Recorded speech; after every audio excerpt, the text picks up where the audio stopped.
Baik, assalamualaikum warahmatullahi wabarakatuh. Waalaikumsalam Warahmatullahi warahmatullahi wabarakatuh. wabarakatuh. Waalaikumsalam warahmatullahi wabarakatuh. Baik, Bapak Ibu, bagaimana kabarnya? Semoga sehat selalu, nggih.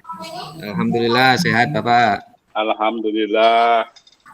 Puji syukur kehadirat Allah Subhanahu wa taala karena kita dipertemukan di kesempatan yang luar biasa ini.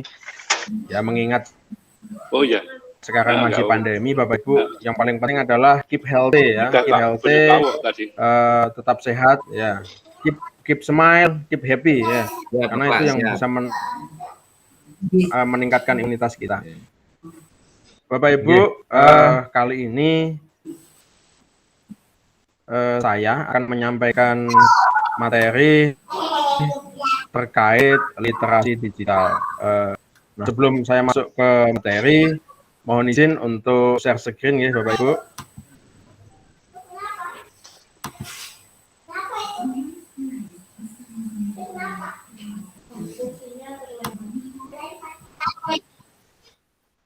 Apakah layar saya sudah bisa cukup dengan jelas Bapak? Semua peserta bisa lihat? Sudah cukup Pak jelas Nanang ini pakai HP apa laptop ini?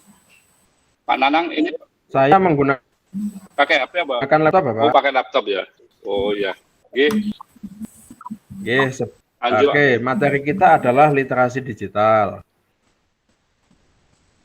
Sebelum saya masuk materi, di antara jenengan di gambar 1. Oke, perhatikan gambar 1 dulu. Barangkali ada yang bisa menyampaikan apakah jenengan mengenali gambar 1 ini? Ya. Monggo. Operating system. Betul, monggo. Operating system, Pak. Operating system. Oke ya. Operating system bagus. Jawabannya luar biasa. Kemudian gambar kedua. Ada yang bisa mengenali gambar kedua? Mohon izin Pak, itu monggo Pak Muhajir. Ini Microsoft Office, Pak. Ya, Microsoft Office. Oke. Microsoft Office, Open Office, betul. Itu termasuk apa? Kalau tadi operating system, kalau ini? Aplikasi. Program aplikasi. Bagus. Iya. Program aplikasi, betul, bagus. Ini adalah program aplikasi. Kemudian gambar ketiga.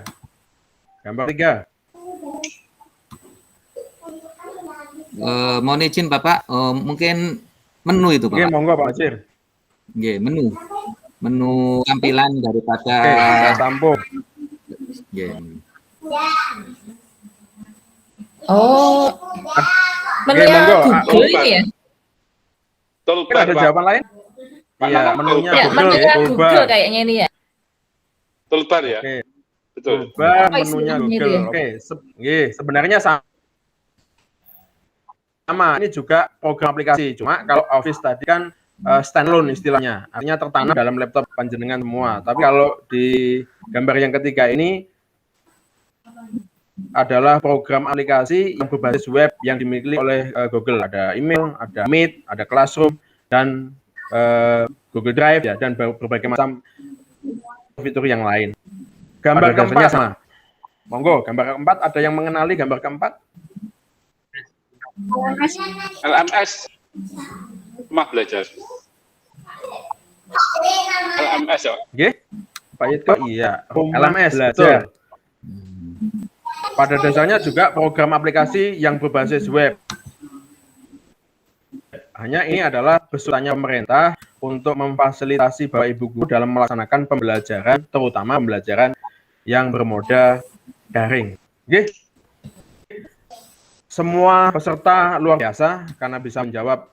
Karena ini modal dasar Bapak Ibu, modal dasar jenengan untuk melaksanakan pembelajaran, terutama pembelajaran bermoda daring. Kebetulan karena rumah belajar ini yang disediakan oleh pemerintah, maka mari kita manfaatkan supaya kita bisa laksanakan pembelajaran daring. Nah, terkait dengan literasi digital sendiri, walaupun saya yakin dengan sudah tahu, barangkali ada yang bisa sampaikan ke saya, apa yang jenengan tahu tentang definisi dari literasi digital itu sendiri?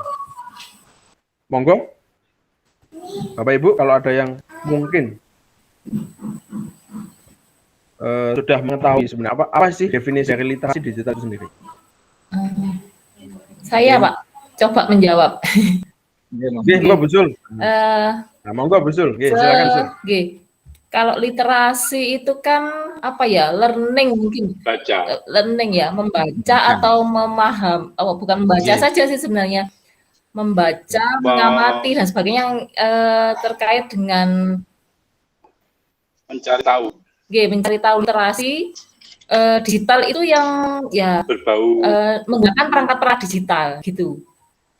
Menurut saya segitu Pak. Oke, bagus. Jadi jawaban mungkin luar biasa. mencari tahu. Mungkin ada yang mau menambahkan, mungkin ada yang mau ditambahkan Pak Yitno? Begini Pak, sekarang kan macam-macam LMS yang kita kenal. Nah, di sekolah itu kalau tidak disepakati pakai LMS apa itu kan bingung muridnya. Nah, guru ini pakai ini, guru yang satu pakai ini. Nah, Pak Suyatno pakai ini, akhirnya muridnya juga bingung. Nah, perlu disepakati juga ya Pak. Gitu Pak, Pak Jaya. Oke. Terima kasih. Usul saran Pak Integung, nggih. Ya. Karena tadi pertanyaannya adalah apa pengertian dari literasi digital. Oke, baik Bapak. Langsung saja saya simpulkan, nggih, kalau berdasarkan teori seperti yang tampil di layar jenengan, literasi digital merupakan pengetahuan serta kecakapan pengguna dalam memanfaatkan media digital seperti alat komunikasi, jaringan internet dan lain sebagainya yang terkait dengan platform teknologi. Kecakapan pengguna dalam literasi digital mencakup kemampuan untuk menemukan, mengerjakan, mengevaluasi, menggunakan, membuat, atau memanfaatkan dengan bijak, cerdas, cermat, serta tepat sesuai dengan kegunaannya. Demikian. Artinya literasi digital adalah kompetensi yang harus dimiliki oleh seorang guru dalam melaksanakan pembelajaran menggunakan platform teknologi, terutama untuk pembelajaran daring ya, untuk memanfaatkan platform teknologi untuk menunjang pembelajaran yang akan dilaksanakan oleh guru tersebut. Nah, dalam artian tadi menggunakan, mengevaluasi, kemudian membuat serta memanfaatkannya, berarti kan baik pengetahuan tentang teknologi itu sendiri, kemudian kontennya, konten yang terkandung di dalamnya itu harus juga dikuasai. Itulah literasi digital. Nah, mohon izin untuk share screen yang kedua terkait dengan apa sih kompetensi yang harus dikuasai oleh seorang pendidik terkait penggunaan platform teknologi.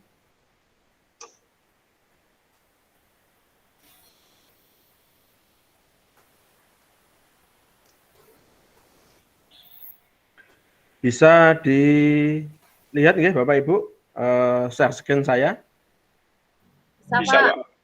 Sudah tampil ya? Oke, terima kasih. Baik. Nah, inilah komponen-komponen perangkat TIK ya. Ada pesan paket, ada penerima, ada pengirim, ya, ada umpan balik, ada gangguan, ada media yang digunakan. Pesan paket, media yang digunakan. Perangkat teknologinya, ada pengirim, ada penerima, ada umpan balik. Kalau tidak terjadi karena ada gangguan, berarti tidak ada umpan balik. Kira-kira nanti yang akan terjadi ketika kita memanfaatkan perangkat TIK dalam pembelajaran. Nah, terkait dengan unsur-unsur komunikasi dan komponennya, ya ada pengirim, ada penerima. Nah, komponennya perangkat keras, perangkat lunak. Perangkat kerasnya apa? Bisa handphone, bisa laptop, bisa komputer, ya, tab. Kemudian perangkat lunaknya tadi sistem operasi tadi ya, ada Windows, OS, Android. Oke. Kemudian pesan paket, ada teks, ada suara, ada gambar video. Oke. Kemudian medianya bisa kabel, bisa nirkabel. Umpan balik, ya ketika terjadi, memang terjadi alih informasi, maka akan terjadi umpan balik. Kemudian kalau terjadi gangguan, maka tidak akan terjadi umpan balik. Gangguan ada dua, yang bisa kita kendalikan dan yang tidak bisa kita kendalikan. Nah, apa saja gangguan yang bisa kita kendalikan? Misalkan terkait dengan mungkin perangkat jenengan yang tidak support ya, mungkin bisa mengganti dengan perangkat yang lain. Misalkan terjadi pemadaman listrik, maka jenengan mungkin bisa menggunakan genset. Sementara yang tidak bisa kita kendalikan bisa jadi karena jaringan internet. Ya, misalkan gangguan pada jaringan internet. Jelas itu nggak akan bisa kita kendalikan. Atau misalkan ketika kita melakukan pembelajaran di LMS, servernya down. Ketika server down, nah, tidak ada yang bisa jenengan lakukan. Karena server itu ada di pusat sana. Nah, ini termasuk gangguan yang tidak bisa kita kendalikan. Oke, nah, langkah-langkah ketika terjadi permasalahan, kalau permasalahannya ada di perangkat jenengan, tadi ada restart laptop mungkin, kemudian kembali menyambungkan ke jaringan. Ya, identifikasi kira-kira masalahnya apa. Ketika kita melaksanakan Google Meet, kok suaranya nggak kedengaran sama yang lain, berarti ada masalah dengan mikrofonnya mungkin. Mungkin menggantinya dengan headset ya. Nah, kira-kira seperti itulah ketika mengalami kendala. Nah, ini perangkat-perangkat TIK yang biasa kita gunakan, ada komputer ya, ada laptop, ada handphone, ya, smartphone. Nah, ini sistem operasi yang di gambar yang saya tampilkan tadi, ada Android, ada Microsoft. Nah, di samping jenengan mengenal perangkat yang jenengan gunakan, karena di setiap penggunaan aplikasi, apakah itu berbasis web atau yang berbasis standalone yang tertanam di laptop, itu pasti mensyaratkan perangkat yang jenengan gunakan. Ya, seperti contoh ketika kita menggunakan aplikasi tertentu, misalkan berbasis makro ya, Excel, maka ada beberapa aplikasi yang berbasis makro seperti Office 2007, mungkin pernah saya sampaikan di materi-materi sebelumnya. Office 2007 tidak akan mampu membuka aplikasi yang diciptakan oleh Office 2013 atau 2010 ke atas misalkan. Seperti itu. Ada persyaratan perangkat untuk menggunakan aplikasi tertentu. Nah, saya rasa untuk ini perangkat jenis komputer desktop ya, saat ini yakin yang kita gunakan adalah Windows 7 dan Windows 10. Saya yakin nggak ada yang menggunakan Windows XP, minimal Windows 7. Nah, seperti ini juga persyaratan. Kalau jenengan menggunakan XP, maka nanti jenengan akan mengalami kendala ketika menggunakan aplikasi-aplikasi tertentu. Maka minimal Windows 7. Syukur kalau sudah Windows 10, karena saat ini sudah keluar Windows 11. Oke, perangkat jenis saya rasa tidak perlu saya jelaskan ya.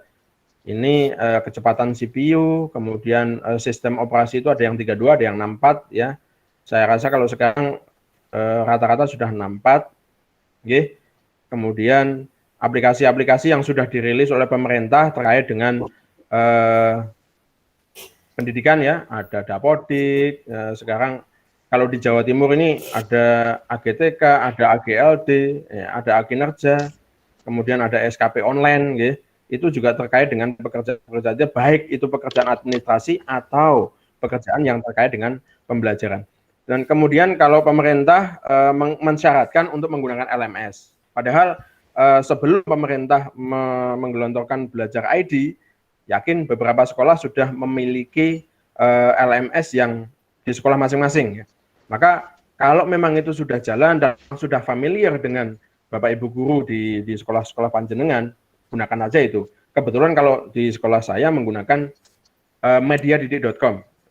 Karena mengubah mediadidik.com menjadi LMS yang bawaannya pemerintah yang berbasis Moodle itu tidak mudah. Terutama pengisian konten-konten materi pembelajaran dan tugas maupun ulangan harian, tes itu yang harus membuat ulang, karena tidak bisa ekspor impor. Nah, maka yang paling penting di samping jenengan memahami tentang perangkat yang jenengan gunakan adalah memahami bagaimana cara mengisikan konten-konten pembelajaran di LMS sekolah-sekolah panjenengan.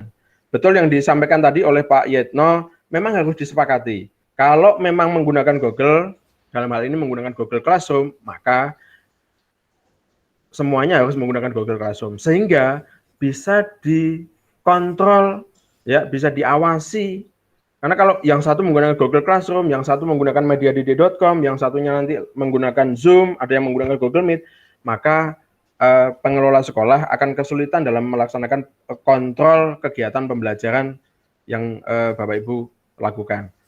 Nah, mohon izin untuk menutup screen. Kemudian ini saya ada beberapa tips yang mungkin bisa Bapak Ibu terapkan di sekolah jenengan.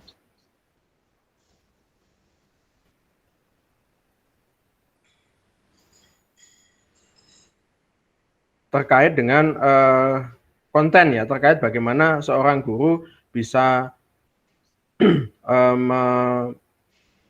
mengisi konten-konten dalam pembelajaran. Nah, seperti ini.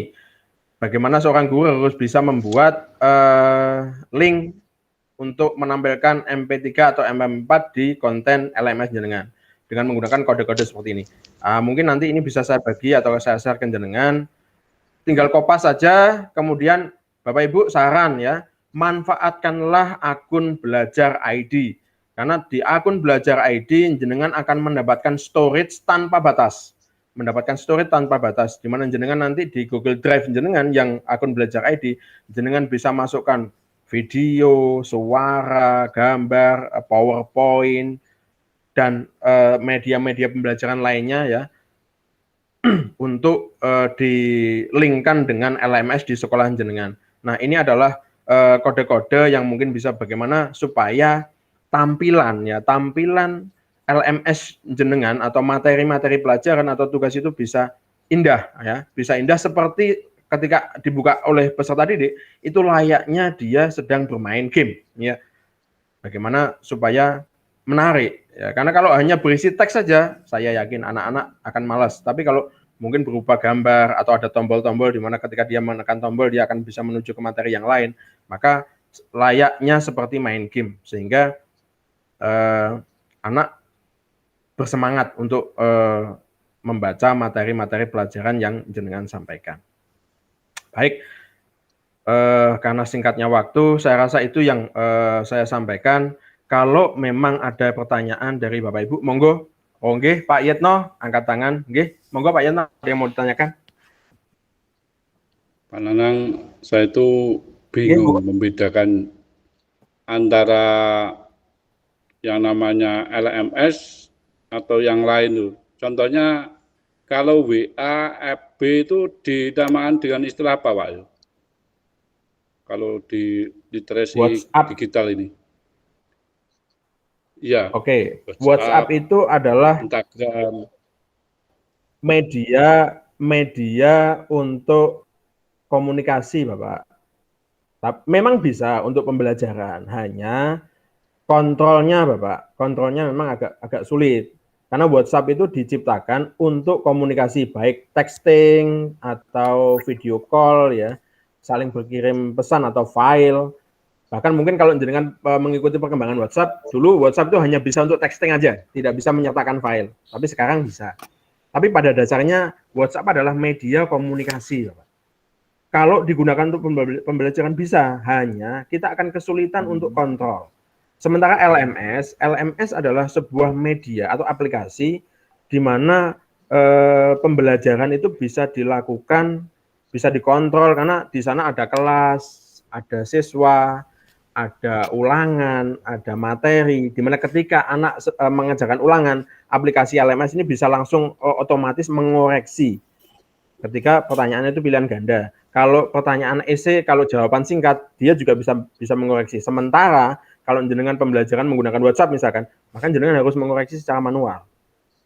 Kemudian di LMS, jenengan bisa mengunduh langsung daftar nilai siswa menggunakan ekspor impor, bisa berupa Excel atau Word. Begitu kira-kira. Betul nggih, Pak Yetno? Nggih. Jadi sudah tidak bingung lagi. Macam-macam LMS memang banyak, platformnya memang banyak. Tapi kalau kalau Facebook, WhatsApp itu kan media untuk komunikasi. Demikian nggih. Mungkin ada pertanyaan lain terkait materi yang saya sampaikan? Monggo.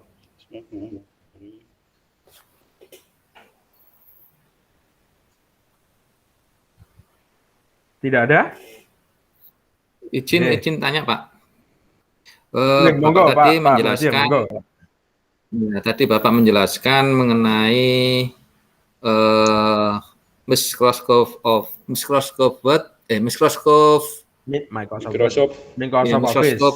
6, bukan ya. Yang 6432 tadi Pak. Nah, itu perbedaannya Bapak ya. Oh, 6432 nggih, siap. Monggo. Ya. Yang perlu ditanyakan Pak terkait 32 dan 64? Ya, nah itu kalau kita gunakan 32, aplikasi yang ada 32 kita gunakan yang apa? Kalau ada file dari 64 terus kita gunakan di 32 apa masih berfungsi file yang kita gunakan tadi? Oh, tidak ada masalah. Jadi gini, kalau misalkan saya menggunakan Microsoft Office platform 32, kemudian jenengan menggunakan Office platform 64. Ketika saya membuat sebuah file, baik itu di Microsoft Word atau di Microsoft Excel atau PowerPoint, selama file itu memang sudah kita save, mau dibuka di 32 atau mau dibuka di yang 64, nggak ada masalah, Pak. Nggak ada masalah. Hanya memang beberapa fitur, karena kalau kita terkait Microsoft Office itu kan luas banget. Biasanya yang berbasis ada tambahan makro, ada beberapa permasalahan nanti terkait apakah itu 32 atau 64. Tapi kalau aplikasi itu tidak ada tambahan apa-apa ya, hanya berupa Microsoft Word atau Excel atau PowerPoint, tidak akan ada masalah. Tidak akan ada masalah. Bisa dibuka dimanapun.